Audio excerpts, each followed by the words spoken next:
All right, this week, the biggest names in media, TV, technology, all taking center stage in New York City.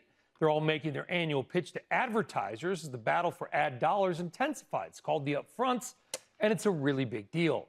The streaming becomes an even bigger part of the equation. A new analysis shows the value of a subscriber may increasingly come down to how much they watch, not just how much they pay, with ad tiers gaining momentum. Highly engaged viewers could soon rival or even surpass the premium subscribers, the ones who pay for no ads, in revenue potential.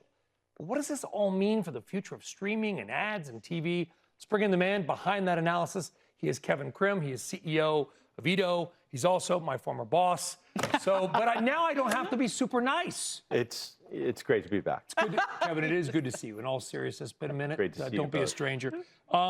This was a fascinating article that was written by a woman named Barbara Booth on CNBC yesterday. Got a lot of attention, which is that this battle between sort of the ad tier and the non-ad premium tier.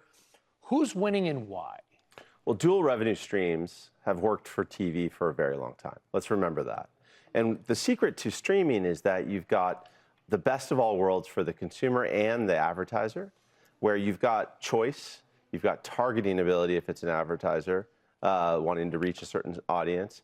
And because the ad loads, the minutes of ads per hour of content, are often lower, the consumer is pretty willing to tolerate a certain amount of advertising.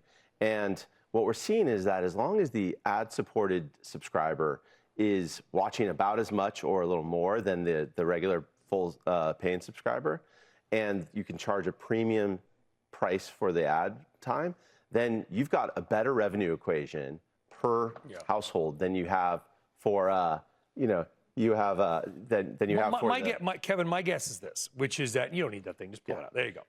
My guess is this: is that if I'm a streaming service, I don't want premium subscribers. They may pay more every month for their subscription, but I would rather, and tell me if I'm wrong, tell me, and you will, I know. My guess is I want to know what ads, what they're doing, what they're watching, what they're reacting to. Is the ad subscriber worth more even though they pay less every month, or am I completely wrong? They tend to be, and I think what we've seen for some time now across streaming and traditional TV is that you get the best of all worlds when you've got ads and subscription revenue coming from a household. And so what I think Hulu first showed, and then Peacock has shown, and Netflix came late to this party, but is showing it really well, is that as long as you can keep the engaged audience member watching a lot of hours of your programming each month, and you put a reasonable maybe 4 or 5 minutes of ad time per hour of advertising, and you can charge those rates. And what you see is that streaming earns a higher rate per 1,000 impressions, per 1,000 views than traditional television, because it has that extra targeting. It has some extra controls over how often somebody sees an ad.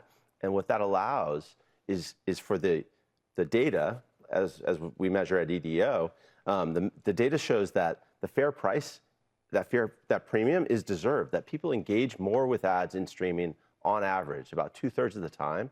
That premium on streaming of the higher price that's being charged for the advertising is worth it because the audience is more engaged with the ads. All this is fascinating to me because I don't think I've ever engaged with an ad in my life. Like, maybe by accident, right? But clearly it works, or people wouldn't pay for what they do. I just wonder, we look back at how people didn't like the traditional TV viewing experience because of the ads. Then along came DVR to solve that problem. Right. And then along came streaming. Right. And now they've restarted the whole thing. So I just go, well, at some point the consumers, they don't like ads, and is there just going to be this constant game of like something new is going to come along, people are going to try to get around them? Ads are delivering information to you even when you don't fully appreciate and realize it. And as much as you don't think you're engaging, you often are. You see that new model of car, or you see that new movie, or you see something else that catches your eye. And you can track that. And you start to grab that phone, which you always have at your disposal, and you search for that. And you know that that's what we're picking up as engagement with these brands. And that is predictive of the eventual sale that they're going to get later on.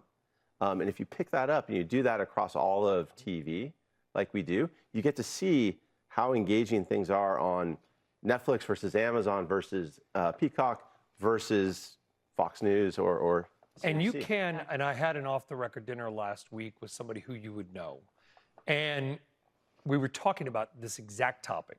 And I was shocked to learn that the ads that I may see at home are not the ads you may see at home, and maybe not the ads you may see at home, right? I get ads for, hair restoration cream. You don't need that, Kevin. Because you can target on streaming so well, right? You know so right. much about the person that they don't even realize how much you know about them. That's right. So what do you know about us? Well, I think, if you think about your Instagram feed and how tailored that is to exactly your interests, and your feeds are going to be wildly different, right? And mine will be as well. That's what's come to streaming television. And the opportunity is to now automatically keep optimizing which ads you see and which ads you see, Kelly, based on how you're reacting to those Do you ads. think that they'd ever get rid of the subscription ad-free? You know what I'm saying? If you pay more to not see the ads, would they ever do away with those? Or they would say, look, whoever's willing to pay us that number, a small amount, we'll just have the direct relationship. I think the rates on those ad-free levels are going to be the ones that go up the fastest.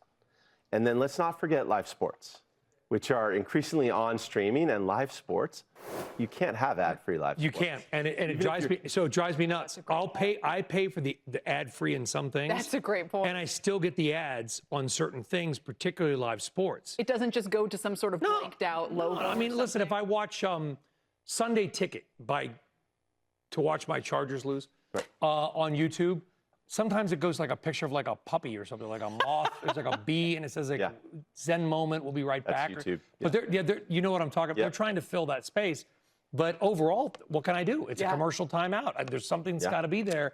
So even if I'm paying for that, they're getting my money, and I'm still seeing the ads. That's right. Red Zone, which was one of the last bastions of ad-free programming in live sports, with the merger of ESPN's assets and the NFL's assets, they've started introducing ads into those NFL Red Zone moments, and it makes sense. But how do they do that? There are these windows of time when Not the much. games are switching over. Oh, yes. Quick ad, on very Sunday, quick. Where 8-second there's these ads, quick moments where there's guaranteed to be no Red Zone moments, and those are loaded with ads, which makes sense. Yeah. And then there are these picture-in-picture innovations and all these other ways you can do formats that allow you to get ad load in without interrupting the action. So the bottom line is streaming came about to kill advertising, as far as I'm concerned. Maybe some other reasons too. And now they're going to have more ads than ever. It's the revenge of advertising. It's the revenge of advertising. Well said. Kevin, thanks very much. Thank Great you. to see you again. Kevin Krim, CEO of EDO.